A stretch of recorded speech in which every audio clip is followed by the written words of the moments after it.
اهلا بكم في حلقه جديده من رحله النجاح بودكاست. الاسبوع ده هنتكلم على الانتاجيه او البرودكتيفيتي في شهر رمضان.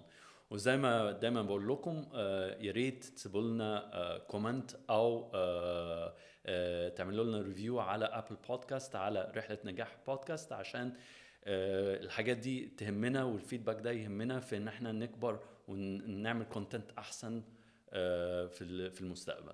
النهارده معانا ضيفه كانت جت قريب جدا من شهر. هنتكلم على البرودكتيفيتي او الانتاجيه في رمضان. معانا شيرين ريان، اتش ار اكسبرت. ازيك يا شيرين؟ ازيك؟ عامل ايه؟ رمضان كريم. رمضان كريم. عامله ايه؟ كله حلو، كله تمام، كله جميل. اخبار رمضان ايه؟ بص، مسلسلات، اكل؟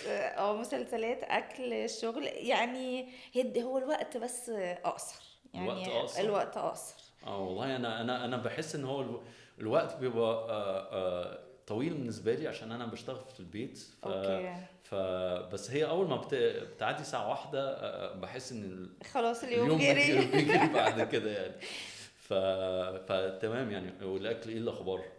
الاكل جميل بيت يعني. اكل بيتي. الاكل البيت جميل. بقى السنه دي يعني سبيسيفيكلي. عارف الاغنيه بتاعت اول يوم عند ماما تاني يوم عند ماما؟ يعني بقى لي 4 ايام الصراحه فطرانه عند ماما. فرمضان ده لحد دلوقتي الصراحه ما طبختش، ما الفقره دي ما عدتش عليا الحقيقه. ما تقوليش لمراتي، عشان هي خلاص بجد النهارده. هي بصراحه هي وقفه المطبخ صعبه النهارده الصراحه. اول يوم هنفطر بره. يعني كنت لسه بقترح الاقتراح ده النهارده على ماما، قلت لها ماما طب تعالي نفطر بقى بره النهارده، بس ما اعرفش يعني she will go with it ولا الصراحه لا. بس لا يعني الاغنيه بتاعت نفطر عند ماما دي لايقه عليا جدا رمضان ده. طيب احنا الاسبوع ده يعني او الحلقه دي عايزين نتكلم على البرودكتيفيتي.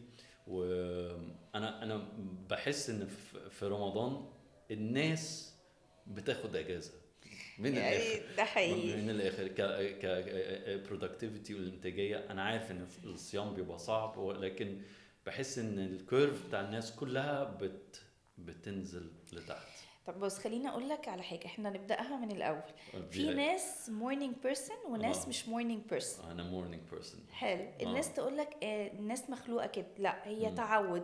هل مثلا من احنا صغيرين لو مامتك من النوع اللي كانت بتفطرك بدري وتصحيك بدري، تهزر معاك قبل ما تروح المدرسه، تتكلم معاك، ترغي معاك، فكانت مخلياك morning person. الناس who are not morning person دي الناس اللي كانت اهاليهم قبل الباص ب5 دقايق، يلا يا ابني البس، يلا يا ابني انزل، يلا يلا بسرعه. ولما كان بيبقى عندهم اتيتيود او شويه قمص او زعل كانوا بيسيبوه. اوكي. فانت عندك ناس morning person وناس لا، وناس صايمه. فاللي مش morning person وكمان صايم، البرودكتيفيتي صعبه عليه قوي. ان هو اللي كان بيفوقه او يخليه يكمل يومه هي كوبايه القهوه، كوبايه الشاي، حاجه هيفطرها، كلمتين هيقولهم لحد. هو دلوقتي حرام، ولا قادر يسمع ولا قادر يتكلم ولا قادر يعمل. ولكن خليني اقول لك الصراحه ان التاسكس، في جروب تاسكس لازم تتكلم فيها مع الناس وتتعامل، وفي individual تاسك تقدر تعملها لوحدك زي الايميلات والاكسلز والووردز والجرافس واي حاجه فيها مثلا داتا انتري كده. فاعتقد ان الناس في رمضان are more productive في الحاجات الانديفيدوال اوكي من الحاجات اللي محتاجه شويه ميتينجز، انترفيوز، نقاش، حاجات زي كده. بس رغم كده الصراحة الناس اللي مش morning person الموضوع الصراحة يعني متعب. صعب. متعب. بيبقوا بس اللي انا ملاحظاه كمان إن مش مشكلة في البرودكتيفيتي، مشكلة في الغلطات بقى، غلطات كارثية بقى. قلة التركيز في رمضان خطير خطير. ايميلات بتجيلي غريبة جدا. اند ريزولت في التقارير بتيجي غريبة جدا. الناس بتبقى وهقول لك جايه منين برضو. هو في رمضان يا دوبك قادر يعمل التاسك، مش قادر يراجع على نفسه. انت في العادي لما بتكتب اي حاجه او ايميل، حتى حاجه بيزك يعني ايميل، بتكتبه وبعد كده تبقى قبل ما تبعته تقراه كمان مره. هو اصلا خلقه يعني جايب اخره، فيقول لك ايه انا بقول لك انا كويس قوي. ان انا عرفت ابعد. بس يعني انت شايفه ان البيجست تشالنج في البرودكتيفيتي هو الفرق بين المورنينج والنوت حاسه ان مورنينج؟ دي فاكتور كبير. شخصيته شكلها ايه؟ هل هو بني ادم اكسبرسيف وبيحب يتعامل مع الناس وبيحب يتاقلم ويحب يهزر ويتكلم فما عندوش مشكله، ولا هو حد لا هو حد مثلا فيري اناليتيكال وهو اصلا في العادي بيحب يبقى لوحده ويحب يعمل حاجات ليها دعوه بنمبرز وبروجكتس ويبقى بيشتغل يعني بشكل فيري فيري بيزك مش معاه انتر اكشن مع حد. فانت تيجي بقى في رمضان يعني تقول له بقول لك ايه، انت مش مورنينج بيرسون واناليتيكال اوكي. وهندخلك ميتنج اللي هو يا جماعه انتوا ليه بتعملوا فيا كده؟ طب ازاي تقدري تقيسي البرودكتيفيتي يعني في رمضان؟ هل ليها measurement مختلفة كبرودكتيفيتي ولا بص خلينا نتفق على حاجه، المديرين عارفين قبل رمضان انه رمضان جاي، صح كده؟ حلو. فانا هقيسها على التيم بتاعي، انا كنت عارفه ان رمضان جاي فعندي تيم شغال في الجزء بتاع الكومبنسيشن والبنفيتس بيعملوا الفايلنج بتاعه الموظفين. اوكي. فانا الفتره بتاعه رمضان طلبت منهم ان احنا نفتح كل الفايلات ويبصوا على فايل ويتاكدوا ان الفايل از كومبليت وكوركت، وان الانتريز الدوكيومنتد اللي على الفايل تتحط مثلا على السيستم. ده بروجكت هيعمله individual يعني لوحده من غير انتر اكشن كتير، بس هو بروجكت كبير لان عدد الموظفين ايه كتير. فاديتهم زي ما يقول كده one very long project يشتغل عليه براحته في رمضان، وانا مش هفولو اب غير اخر رمضان. بصراحه نيتي يبقى بعد العيد عشان اديهم فرصه انه وهم فايقين يبقوا ايه. فانا البرودكتيفيتي الصراحه لو بتسالني هي جايه من التوزيع بتاع الشغل المختلف في رمضان. نقلل الميتنج شويه، مش لازم ما يقابلوا كاستمرز يعني ما يعني، ولو هيقابلوا كاستمرز يحاول يقابلوا كاستمرز فتره اقصر. يعني لو في العادي الميتنج بياخد ساعه مع كاستمر، طب لا اروح بقى مثلا معاه واعمل، لان في جوبز بصراحه الكور بتاعهم كاستمر ريليشنز. يعني ما تقدرش تقول لي برضو you're not gonna meet clients or you're not gonna بس برضو اقدر شويه ان انا اقللها اخليها فون كولز اكتر من فيس تو فيس، عشان ما ابعتش الموظف بتاعي يعني عامل كده ونايم وحالته صعبه، او يعملها على زوم او يعملها على زوم فتبقى اسهل شويه. يعني لو انت عايز تقول لي how to be more productive in Ramadan you have to think about things that are less human interaction. والشغلانات فيها كتير يعني مفيش شغلانه ما فيهاش، كل الشغلانات فيها دونكي ورك، كل الشغلانات فيها بروسيسز، كل الشغلانات فيها اناليسيز وشيتس، كل الشغلانات فيها ايميلز. يعني انا اللي بحاول اعلمه للمانجرز عندنا انه في رمضان if you really want to be يعني proactive وproductive وتطلع انتاجيه حلوه، حاول ان انت تغير الطريقه اللي بتوزع بيها التاسكس. اوكي. وهما ايه اخدوها بأني طريقة؟ الأول قالوا لي يا شيرين صعبة كل حاجة دايما في الأول كل حاجة صعبة كومفورت زون أنا مرتاح كده مش عارف. بعد ما فات 3 أيام في رمضان وابتدوا يغيروا الطريقة، جولي بجد الخميس اللي فات منهم 2 قالوا لي تمام احنا تمام والشباب تمام ومفيش زن فظيع ومفيش فولو اب والدنيا الصراحة ايه ماشية. مثلا التريننج تيم دلوقتي اللي معايا مش مادي تريننج، فبنعمل ابديت للماتيريالز بتاعت البروجرامز، بنبص على الكوريكولمز كمان مره، بنفكر نشوف نعمل بارتنرشيبس مع شركات مثلا بره مصر يكونوا هم مش صايمين فمفيش مشكله احنا نتعامل ونتفاعل معاهم. عايزه اقول كل اداره وليها الحاجات اللي ما فيهاش هاي هيومن انتراكشن. صح. فلو انت فعلا عايز تبقى برودكتيف حاول تأجل ده شوية. اضطريت تعمله يعني برضو مش كل حاجة بتتأجل يعني خلينا اونست يعني ممكن تعمله، بس الفترة بس اللي تعمل الوقت يبقى أقل. لو الميتنج ده محتاج 3 ساعات اقسمه على 3 أيام في الأسبوع. لو يعني عايزة أقول لأن انت هتقعد 3 ساعات وانا بقول لك اهو والله ما هتسمع منها اكتر من نص ساعة خالص. بس اللي انا بلاحظه بره الكوربريت لايف يعني الناس كاتيتيود، البقال انا المكواجي مثلا بتاعي اكلمه اقول له عايز المكوى يقول لي احنا بعد الفطار. طب ليه انت قافل ليه؟ يعني ليه الاتيتيود الكونسبت اللي عندنا هو احنا صايمين فانا مش عارف اشتغل. الناس بيجي لها احساس كده انه انا مرهق، انا مش واكل، انا نعسان. في ناس كتير بتشرب سجاير وقهوة وده كور في حياتهم. فاي حد متعود على حاجة زي كده بتبقى الويثدرو بيريود بتاعت رمضان دي شديدة عليهم شوية. احنا عندنا المنتاليتي بصراحة الأساسية في مصر إنه رمضان مش بتاع شغل، رمضان ده بتاع أكل وأنتخة وسفر وخروج مع صحابي وسهرة في تنت، وزي ما انت قلت كده مسلسلات. أنا كل ما أقابل حد حتى في الشغل، انتي بتتفرجي على مسلسلات ايه وكام واحد؟ يعني ده هو ده ده ايوه يعني ايوه هو ده ويعني في ناس طبعا مختلفة. في ناس تانية تقول لي بقى طب هنصلي التراويح، طب احنا نعتكف في الجامع. يعني انت عارف كل واحد وبيبقى ليه الميول بتاعته. بس productivity وورك الصراحة اكون امينة معاك، مش من الحاجات اللي الناس متعودة او حابة انها يعني. بس هو العمل عباد. I agree 100%. ف رمضان او بره رمضان people should be working. يعني وبالذات بقى في رمضان، يعني انت في الشهر spiritual، يعني انت عايزه تقربي لربنا. فده مش معناه ان يعني انا ابني مجنني مثلا، ابني اللي هو المفروض يذاكر بس حالي الساعه 4 5 اوكي اقول له اهلا بيك صمت كتير انت يعني هي تعود. يعني انا عندي ولد برضو زي حضرتك. لا انا مالك النهارده صحي الساعه 9 الصبح عشان عنده درس الساعه 10 عادي جدا. خلص الدرس، عنده كان كورس مع وزاره الاتصالات، دخل اونلاين وانا جايه لحياتك في الطريق عادي جدا. هيروح البيت عنده مذاكره وحاجات هيحلها، وبعد الفطار بعد ما يفطر ويخلص كل المذاكره اللي عنده يعني اكيد هيخرج بقى ويفهم ويصرف كل الفلوس اللي معايا. ولكن انا افهم ان هو صايم، فما تقلش عليه قوي في المذاكره. يعني لو في العادي بنذاكر ساعتين، ممكن نذاكر معاه نص ساعه، ساعه الا ربع، بس انا مش بلغيها له تماما. اكون امينه معاك، الهدف منها مش انه يذاكر بس، الهدف منها انه يتعود انه هو لازم يبقى ليه انتاجيه معينه صح في رمضان.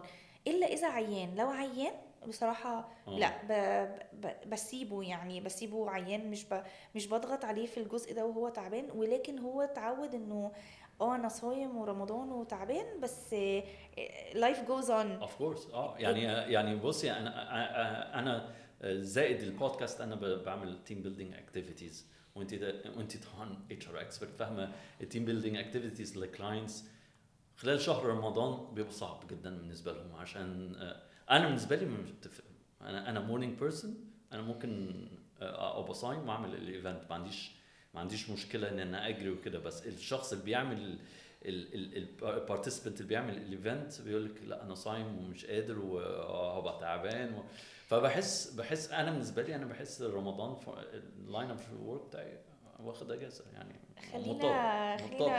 خلينا اقول لك على حاجه، ودي وجهه نظري برضو. يعني ده مش حاجه من الكتاب، بس دي وجهه نظري انا زيك. لما بمسك حاجات فيها تريننج بيقف في رمضان.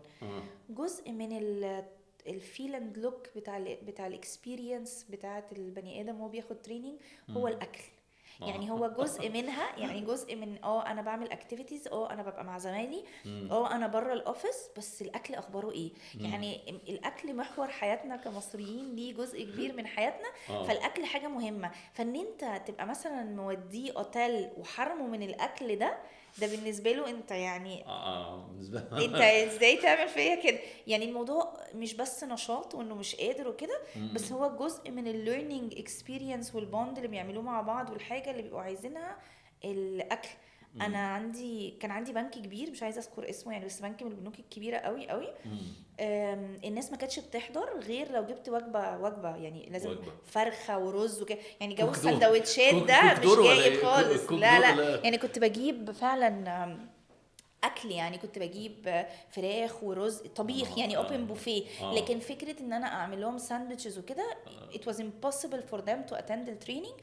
وحاجه زي كده موجوده، مع ان على فكره الراجل اللي هيقوم يدي المحاضره هو نفس البني ادم، والكوريكولم هو وهو كده وكده هيستفيد. بس it was not acceptable. فهو مشكله رمضان مش بس الكاباسيتي، انت حارمهم من استمتاع حاجه. هو في الاوفيس مش هيجيله البوفيه ده برضو، يعني نادر قوي، لازم يبقى برضو ايفنت وكده، فانت خدت منه حته من الايفنت. اوكي. فبالنسبه لكل التريننج بروفايدرز الحقيقه والتيم بيلدينج ايفنتس وايا كان اي حد بيدرس، رمضان ده بالنسبه لنا اجازه. اجازه. اجازه يعني هو. طب انت عارف المدارس كده كمان، يعني معظم المدارس الحصص تبقى نص ساعه أيوة. اخرها، اول ما المدرس يدخل ويسكتهم ويقول اول كلمتين بيبقى طلع من الحصه، وثلاث ارباع العيال ما بتروحش المدرسه اصلا. لا انا مدرسه ابني ابني صغير كان اول يومين رمضان اول يومين في الاسبوع كان اجازه يعني. أوكي. يعني مديهم اجازه. هم ادولها ان احنا ادونا اول يوم بس، لكن انا آه. بكلمك كمبدا. هم شايفين انه يعني اذا كانت يعني اذا كان المدارس والاشغال والناس المؤسسات الكبيره المولتي ناشونال والبنوك الفظيعه في مصر شايفين انه البرودكتيفيتي مش احسن حاجه. انت بقى عايز المكواجي وبتاع السوبر ماركت والناس دي تشتغل يعني على اساس ايه؟ فانت شايفه هي ثقافه، هي ملوش دعوه بمستوى اجتماعي، هي دعوه بثقافه.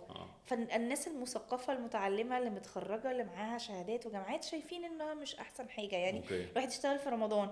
فانت ازاي بقى شايف ان المكواجي هيجي لك قبل الفطار يعني؟ لا جنب المكواجي بتاعت السوبر ماركت فاتح لغايه قبل الفطار يعني. انا امبارح نازل جبت من عنده كم حاجه يعني شغال. خلينا نتفق، هي ثقافه. لان انا اشتغلت في دبي فتره من حياتي، وفي دبي بيبقوا صايمين بس الناس كلها شغاله عادي. هي ثقافه. اشتغلت فتره في الكويت صغيره برضو. لا مش الكويت بقى اقل مننا في موضوع الشغل ده يعني، الدنيا اهدى شويه. بيشتغلوا انا رحت السعوديه بعد رمضان بعد العيد. بس انا متخيل يعني اللي انا شفته في السعوديه بس ده كان في 2016 قبل ما البوم اللي حصل يعني. فالاتيتيود بتاعهم حتى في اليوم العادي خالص اللي هم بره رمضان هم productivity wise قليل جدا. فانا قعدت اتخيل اسيوم ان هم في رمضان اكيد بياخدوا اجازه. لان هو مثلا انا كنت شغال في شركه من شركات التليكوم الكبيره في السعوديه، فهو مثلا يجي الساعه 12 يمشي اوكي عشان يروح يجيب العيال من طب خلينا نتفق على حاجه. هو الليفل اوف برودكتيفيتي كده وكده هتقل. يبقى احنا عايزين نتفادى ده، عايزين نخلي الليفل اوف برودكتيفيتي تبقى بدل ما هي احنا مش هنخليها 100%. أيوة. ولا ممكن ناسباير ل 80، هنقول 75. اوكي. ده دور كل المديرين يعني، ده مش دور شاب صغير لسه متخرج. تفتكري ايه الهابتس اللي انت يو ذا ادفايس للمديرين للناس ان هي تزود البرودكتيفيتي في شهر رمضان؟ انا هبقى عامله بلان من الاول. هبقى مقسمه التيم بتاعي.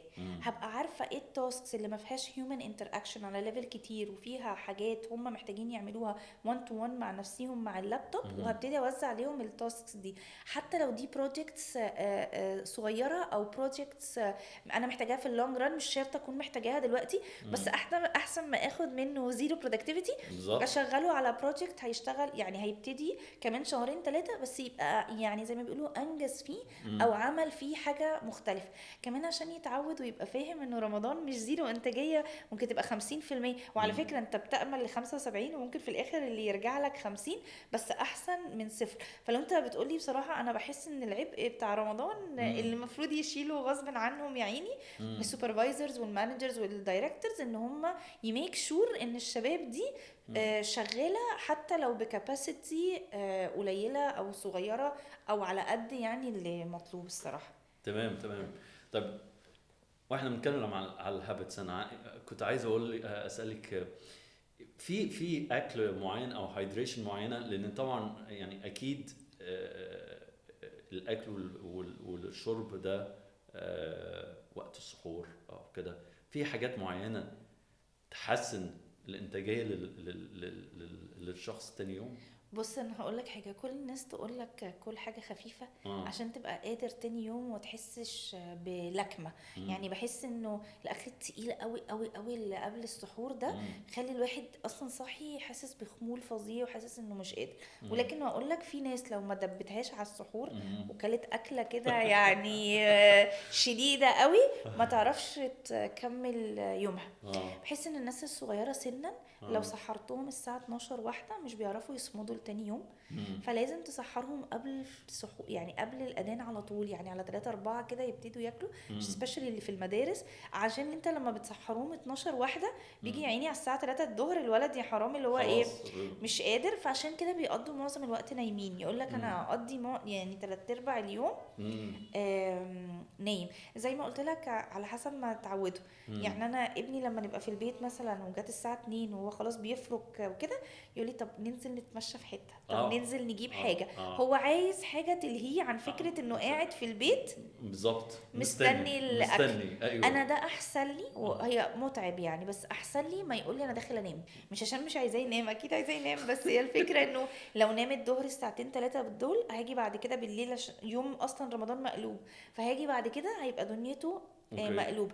هي بصراحه متعبه عليا وصعبه وتقيله، ولكن بحس انه لا، يعني لو عايز ينزل النادي ينزل النادي شويه، حتى لو جيم فرهد خلصان على الساعه 4-5 احسن ما يدخل يقول لك انا داخل ايه انام، انا هقعد، انا هريح. لا، عشان كمان لما يكبر، سيبكم من واحنا صغيرين، هي المشكله انه لما يكبر لازم يتعود على فكره انه انتاجيتك اوكي مش هتبقى 100%، بس في اي نوع من الانتاجيه ايه هتطلع. حتى لو هيذاكر مش هيستوعب الدرس كله، هيستوعب بس جزء منه، عشان في الاخر بيدفع نتيجته انا وانت بقى. بيجولنا موظفين طوال عراض معديين 20 سنه و30 سنه، وحبيبي مش قادر يقعد على المكتب، مش قادر يا مش شيرين، مش قادر احضر ميتنج، حضرتك طالبه مني حاجات كتير قوي في رمضان. اوكي حلو.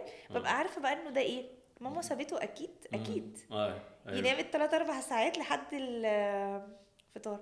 والله فكرتني، ضحكتني، فكرتني بحد. كان عندي موظفه جبتها، كانت لسه متخرجه من الجامعه، وبنوته شاطره جدا، كويسه جدا. كنت في بنك في دبي، بنت شاطره شاطره شاطره شاطره. اول يوم رمضان لقيتها مدروخه قوي. فبقول لها حبيبتي مالك؟ قالت لي لا مفيش، تعبانه شويه. انا ما ركزتش خالص. على 3-4 يوم فجبتها كده، قلت لها حبيبتي مالك فهميني. قالت لي انا اول مره في حياتي اشتغل، فاول مره انزل الشغل في رمضان. قلت لها امال انت كنت بتعملي ايه في رمضان؟ قالت لي لا طبعا كنت بنام لحد ميعاد الايه الاذان. اوكي كانت حلو. فهي تعمل ايه؟ هي طول الليل سهرانه، طول الليل سهرانه تمثيليات، وبعد كده تتسحر، وبعد كده تنام لحد 5 مثلا 6 بتاع الاذان، وتقوم تاكل، وده سيركل حياتها. فلما راحت الشغل مش قادر مش متخيله. يعني هي بقى قاعده معاكم على المكتب، انتوا اتجننتوا. كانت بتجيلي منكوشه بقى، وكانت الدنيا يعني صعبه جدا. تاني سنه بصراحه لقيتها ايه احسن. البنوته دي قعدت معايا 5 سنين. على 3-4 سنه خلاص الموضوع بقى ايه عادي. وده ياكد لك معلومه ان بصراحه البني ادم على حسب ما ايه يتعود. صح. تعرف المكواجي بتاعك ده لو جاله شغل كتير قبل الفطار مش هيقدر يقول لك كلمه زي دي. الفلوس ساعتها هتبقى ليها طبعا هيبقى ليها حافز، ليها حافز. انت هتلاقي العدد الكاستمرز او العملاء اللي بيجوا على الفطار يتعدوا على الصوابع، فيقول لك ايه هفتح ليه خلينا ايه خلينا قافلين لغايه بعد الفطار. هو كمان يفطر وينزل بقى ويسيبه من دوشه البيت ودوشه العيال وكده، ينزل بقى يشرب كوبايه الشاي بتاعته كده على روقان، ولا حد يزعق له ولا العيال تتنطط. فهو بالنسبه له احسن حاجه ان انت تطلب منه الطلب ده ايه بعد الظهر. هو عدد الكلاينتس اللي جايين له الصبح قد ايه يعني عشان يفتح؟ لا يقول لك لا خليني بعد الظهر، ويبقى عندي حجه عشان انزل بقى، وده شغلي بقى، انا نازل يعني اشتغل طبعا. في عز رمضان، ده انا بطل يعني. طبعا ايوه. طب انت بتعملي ايه بيرسونالي يعني عشان ليكي انت كشرين اوكي عشان تزودي الماكسيمم برودكتيفيتي بتاعتك في اليوم؟ بص الصراحه انا كشرين بحب ارتب دنيتي. يعني قبليها بيوم لازم ابقى عارفه، مش قبليها باسبوعين 3، قبليها بيوم لازم ابقى عارفه ان انا تاني يوم هعمل 1 2 3 4، حتى لو الحاجه دي فيها ان انا انام. يعني ببقى عارفه ان انا تقريبا النهارده في وسط اليوم عندي مثلا هحكي النهارده، هديك اكزامبل على النهارده. انا عارفه النهارده ان انا عندي مالك عنده درس، عارفه ان هاجي اعمل البرودكاست مع حضرتك، عندي 2 مكالمه تليفون شغل كانوا المفروض هيتعملوا يوم الاحد بس ما عنديش وقت، فانا اتفقت معاهم وهعملهم النهارده. عارفه ان هو عايز ينزل يجيب لبس، فعارفه انه دي حاجه. فالدنيا مترتبه في دماغي والترتيبه دي مش لازم يبقى ليها ميعاد سبيسيفيك او معين. وعندي حاجه اسمها بافر، بحس ان دي حاجه الناس مش بتعملها. يعني بيعملوا ايه؟ بيبوكوا كل حاجه ورا بعض ورا بعض ورا بعض ورا بعض، فما بيديش وقت لنفسه يرتاح، يغسل وشه لو عايز، بغض النظر عن رمضان يشرب حاجه لو محتاج، يريح بس. حلو. فانا بسيب لنفسي ما بين كل حاجه وحاجه نص ساعه، ساعه الا ربع، نص ساعه، ساعه الا ربع. مش بس عشان اريح، بس عشان لو حضرتك طلبت مني حاجه بوب انا مش عامله حسابي عليها، مختلفه، حاجه مش محطوطه في الحسبان، اعرف ايه اتصرف. لو انا عامله بافر وعندي ساعه، يعني نص ساعه ونص ساعه، عامله شويه بافرز كده، واللي انت محتاجه مني محتاج ساعه، يبقى الساعه موجوده. بس هتحرم بقى من ان انا اخد شويه بريكس. لو انا لا، يبقى ليها بريك. فبحس انه بغض النظر بقى عن رمضان البرودكتيفيتي، اللي بيقلل البرودكتيفيتي وبيخلي الناس دريند، وبجد بيخلي الناس overwhelmed ودنيتهم صعبه، ان they don't put enough buffers في حياتهم. او اللي ما بيشتغلش ده حاطط too many breaks وبافرز. حلو. فهو بيشتغل نص ساعه ومدي نفسه ساعه ونص بريك، بيشتغل ربع ساعه ومدي نفسه ساعتين بريك. هنا يجي بقى المدير انه ينظم الشباب على اساس انه لا، يديهم شويه وقت يتنفسوا، ويديهم شويه وقت انهم يشتغلوا. ده مش كده وبس، ده انت كمان ممكن يكون عندك حد اشطر من حد في اريا معينه، فانت مديهم نفس التاسك، هو هيخلصها في يوم، بس انت عارف ان هو هيخلصها في 3 ايام. يوم من الايام هيخلصها في يوم، صح. بس you have to give him 3 days و you have to give him 1 day. حتى بسمعها كتير قوي، يعني تلاقي بنوته في كاستمر سيرفيس شغاله في بنك، تدخل عندها 5 دقايق تكون مخلصه لك حاجتك وانت قايم سعيد ومبسوط. تقعد مع بنوته تانية تطلب نفس الطلب، تقعد لك نص ساعه. الفرق ما بين البنوته دي والبنوته دي هي الخبره. هي الحاجه ما بتتعملش في 5 دقايق، بس هي فضلت تعملها في نص ساعه لحد ما امكانياتها سمحت لها انها تعملها في 5 دقايق، انها تعملها في 5 دقايق. فانت مش دافع حتى ثمن النص ساعه ولا ال5 دقايق، انت دافع ثمن الخبره اللي البنوته دي اكتسبتها. لو انت بتسالني انا شخصيا، انا الحاجات اللي بعرف اعملها وسهله وكده بديها وقت قصير لانها خلاص بقت سهله عليا، وبدي لنفسي بريكس وبافرز. حاجات اللي بتاخد مني وقت ومحتاجه مني فهم بديها وقت بزياده. يعني لو هي هتاخد مني ساعه بديها ساعه ونص. اقول لك على غلطه تانية برضو في البرودكتيفيتي الناس تعملها، يعني فكرتني بيها برضو دلوقتي احنا بنتكلم. مثلا حضرتك مديري وحضرتك عندي معاك برزنتيشن بكره 5 دقايق، صح. الناس ممكن تقعد 6 ساعات عشان 5 دقايق برزنتيشن. It's nonsense. ايوه، ده قلق وخوف وقلة ثقة وقلة معرفة. طبعا اكيد. ولو قعد فيها 12 ساعة الاحاسيس والمشاعر دي are not gonna leave. انا بعمل ايه؟ بحط لنفسي cut off time. يعني انا لو حياتك مديري وعندي معاك فعلا بجد presentation مهمة المفروض انها تاخد 5 دقايق، بضربها في 4. فبقول انا مش هقعد على البرزنتيشن دي اكتر من تلت ساعة. اظبط الباوربوينت، اقرا الكلمات، اظبطها قبل الميعاد بتاع حضرتك بتلت ساعه كمان. هقعد ايه؟ اراجع وابص واشوف.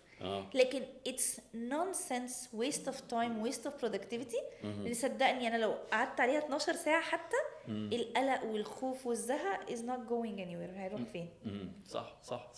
فانت مع المقوله work harder work smarter not harder. صح. انا مع في رمضان applicable بالنسبه لي. في رمضان الناس تفكر في طرق في ناس بقى في رمضان بتعمل حركه جامده جدا، تعمل ديليجيشن. كل ما يجي لها تاسك تديها لحد تاني. عارف لو احنا صغيرين كنا بنلعب هوت بوتيتو، دي يديك بطاطا سخنه كده ونقعد نبصيها لبعض مين هيمسكها او الكوره ازاي. هو في ناس كتير قوي في رمضان عشان تبقى هي برودكتيف كل ما يجي لها حاجه ترميها لحد تاني او كل ما يبقى عندها حاجه عايز تعملها مش عايزه التيم يوجع دماغها تفسحهم. بقول لك ايه، بص ذاكر دي وبعد رمضان هنتكلم فتفسح العيال وتوديهم وتجيبهم عشان محدش يكلمها. الواحد بصراحه في الشغل شاف حاجات يعني بس هي دي يعني ما بقولش كونسبت سمارت، بس يعني هو او هي بتفضي لنفسها وقت ان هي تركز على حاجه هي كويسه فيها، او هي تركز بالظبط. على الكور. يعني انا شايف ده حاجه مهمه يعني على حسب نيتها بقى، هي بتفسحهم وعشان هي عايزه تشتغل، ولا بتفسحهم عشان هي كمان عايزه تريح في رمضان. فدي بترجع بقى تطلع كده تشوف ده حقق ايه وده حقق ايه، ساعتها تقدر تقول بقى ده حقيقي ولا لا. طيب احسن وجبه سحور للبرودكتيفيتي في رايك ايه؟ انا بحس ان الحاجات الخفيفه معظم الناس اعتقد بتتسحر فول وطعميه وزبادي، يعني ده الحاجه المصريه الاصيله المعتاده. دلوقتي بقى في تنتس روشه جدا بيتعلن عنهم والناس تروح تسهر عندهم. انا اعتقد ان السحور مش اكتر، مش بس اكل، هو الفايب بتاع انه حتى لو في البيت على فكره احنا سهرانين بقى وقاعدين بناكل سوا وقاعدين بنهزر ونضحك بالليل، كله لازم لابس ومتشيك ورايح يسهر ويعمل. فاعتقد ان السحور في مصر هي فايب اكتر منه انا صحتي هتبقى عامله ده اصلا اي حد عامل دايت بيضربه في رمضان. ايوه انت شايف الحلويات اللي نازله في كل المحلات شكلها عامل ازاي؟ شايف انت بتروح العزايم الناس اصلا بتبقى سايبه حته كده عشان عشان الحاجه الحلوه، يعني شايف. بتبقى سايبه جزئيه كده عشان لا الحاجه الحلوه. فلو انت أيوة. بتسالني على حاجه صحيه الصراحه الحاجه الصحيه اللي كلنا نعرفها هي الفاكهه والزبادي. بس انا لو قلت لك الكلام ده انت متخيل ان حد فيها انه هيعمله اصلا؟ انا بصراحه انا انت بتسحر ايه طيب؟ فول وزبادي. فول وطعميه، فول وزبادي، فاكهه. لكن ده في ناس ممكن تاكل في السحور اللي فطرته في سلطه. ساعات السلطه لا مش سلطه بس، فراخ بقى ورز لا صعب عليا ان انا اخد انت يعني الناس مختلف. بس حاجه صحيه انا اعتقد ان الناس مش بتفكر في رمضان. هو انا ما ينفعش اكل الحاجات دي عشان اولا هتتعب، يعني هي هتتعبني هي على حسب يعني. بس قصدي المنتاليتي بتاعت الناس في رمضان is not about انا هتسحر ايه عشان ابقى صحي. لا هو المنتاليتي بتاع الفطار اصلا مختلف. هي. يعني اللي هو ندبها في وقت الفطار ده منتاليتي غلط خالص. يعني انا احب المدرسه اللي هي اكل تمره على اقصى صيامي، اصلي وبعدين اشرب الشوربه واحده كده، وبعدين سلطه شوربه مين كورس نحلي يعني للمعده احسن بكتير. يعني مع ان احنا ندبها وندي شوك للمعده ان خد بالك الاكل جاي لك فبس يعني. طيب كنت عايز اسالك ايه الحاجه اللي في رمضان عايزه يعني الناس ما تعملهاش عشان تزود الانتاجيه؟ يعني ايه الحاجه اللي الناس بتعملها بتخلي الواحد مش... هقول لك اكتر حاجه بحس انها بتبوظ البرودكتيفيتي والفايبس في رمضان، ان الناس بتتعصب على بعض وبتكلم بعض بطريقه وحشه ويتحجج ويقول لك ايه اصل انا صايم، اصل انا مش قادر. طب لو انت صايم وانت مش قادر يبقى نلغي الميتنج. احسن واكرم من ان انت تكلمني بشكل غير مهذب وتعاملني معامله سيئه ونرجع بقى بعد ما رمضان يخلص عشان نصلح المشكله دي تاخد وقت كتير قوي وتاخد مجهود كتير قوي. فانا شايفه ان الواحد يبقى صايم حقك، لو انت تعبان حقك، لو انت مقريف حقك، لو مش عايز تتعامل مع البشر حقك. بس انا مش شايفه انه حقك ان انت تغلط فيا او تكلمني بشكل غير لائق عشان احنا صايمين في رمضان، او نتلكك لبعض او نغلس على بعض في الكلام او نلقح لبعض في الكلام. حاسه ان دي اكتر حاجه بتقتل انتاجيه اصلا في اي وقت، بس سبيسيفيكلي في رمضان عشان لو حياتك مش قادر فاكيد انا كمان مش قادره يعني صح. فلو انت خلقك ضيق فانا خلقي ضيق يعني فايتس يعني going back and forth. فايتس unacceptable باي شكل من الاشكال. it's not an excuse. مش بس ناس كتير مش حاجه يعني shouldn't be excuse. يعني اولا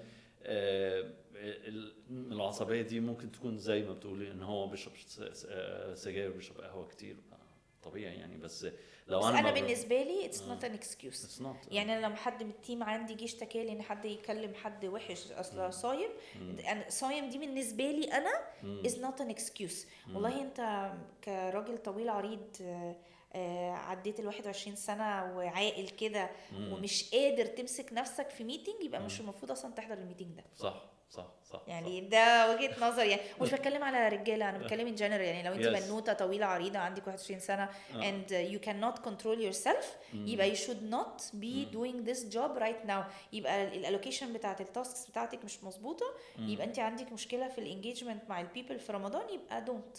صح، مظبوط. والله عايز تاخديها من رصيد اجازاتك وللدرجه دي الموضوع، وعايزه تنامي طول النهار، خديها. يعني احنا عملنا ال 21 يوم اجازه دول، أيوة. او ال 30 يوم للناس اللي فوق ال 10 سنين for this kind of reason، عشان لما انت تبقي نفسيتك مش قادره. مظبوط. فلو انت بتقولي الحقيقه، بتحصل مشاكل كتير قوي في رمضان، ناس كتير جدا بتتخانق في رمضان، ناس كتير قوي بتكلم كاستمرز بشكل غير لائق. فانا بالنسبه لي دي اكتر حاجه ممكن تقتل productivity. الناس اصلا تتكلم بعضها في رمضان بره الشغل في الشارع بعصبيه، يعني حاجه يعني. وانت عارف لو كلمت حد كويس يرد عليا رد غريب جدا، يقول لي انت شكلك مش صايمه. ليه يا جماعه؟ هو انا عشان بعاملك كويس يبقى انا مش صايمه؟ المفروض بقى مش صايمه دي مكشره بقى وقفش عليك كده وبكلمك وحش وبتاع. لا يعني ماشي انا صايمه، بس انا ست كبيره وقررت ان انا اتكلم معاك، يبقى انت ليك ادنى احترام ومعامله. مش لازم نهزر على فكره، يعني مش لازم ابقى بهزر يعني، بس يعني بيزك كده ادنى كده احترام. فلو بتقولي برمضان او من غير رمضان، اللي يقتل البرودكتيفيتي هي الباد اتيتيود او being aggressive in general. بس في رمضان قوي بقى عشان الحجه موجوده. لكن هو طول السنه لو قليل الادب او قليل الذوق، او هي مش محترمه وبتتنك وبتتكلم بطريقه وحشه، هتقول لها يبقى ما عندهاش الاكسكيوز الحجه بتاعت اصل احنا في رمضان. او تطلب من حد شغل يقول لك اصل احنا في رمضان. طب ما تاخدوا اجازه، انا ما عنديش مشكله على فكره، خدوا اجازه بالظبط. اقعد رايح في البيت كده وخليك في تمثيلياتك وايه، ولما ترجع نبقى ايه نتكلم في التمثيليات، نكمل في التمثيليات. ده حقيقي. شيرين شكرا ليكي النهارده، يعني بجد اتبسطت جدا من الابيسود، وانت يعني اديتي انبوت جامد جدا في البرودكتيفيتي. يعني تعبتك معايا وبشكرك جدا، ويا رب يعني من نجاح للنجاح دايما. واكيد هنشتغل مع بعض تاني وثالث ورابع.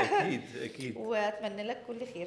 شكرا يا شيرين. شكرا لكل الناس اللي سمعت لنا الاسبوع ده. الاسبوع الجاي ان شاء الله معانا حلقه جديده مع ضيفه جديده، فخليكم معانا واشوفكم على خير. السلام عليكم.